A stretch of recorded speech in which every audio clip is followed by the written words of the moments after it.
কি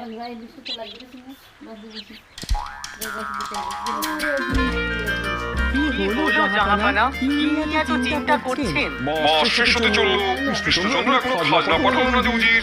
আমার মনে হয় রাজা কৃষ্ণচন্দ্র খাজনার কথা ভুলে গেছে জাহাপানা।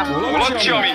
এই দূত, এক্ষুনি চিঠি নিয়ে কৃষ্ণচন্দ্রের কাছে যাও। চিঠিতে কৃষ্ণচন্দ্রকে কি লিখবেন জাহাপানা? লিখবো, আজকের মধ্যে খাজনা না পেলে খুব খারাপ হয়ে যাবে।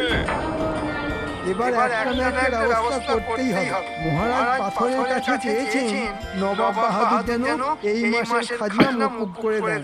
এটা যদি সত্যি না হয় তাহলে মহারাজের পাথরের উপর বিশ্বাস উঠে যাবে, আর সেটা আমি কিছুতেই হতে দেব না। আরে এ তো নবাবের দূত। এই দাঁড়াও দাঁড়াও, রাত খাইয়ে আর দণ্ড বই নেই। বলুন মন্ত্রী মশাই, কোথায়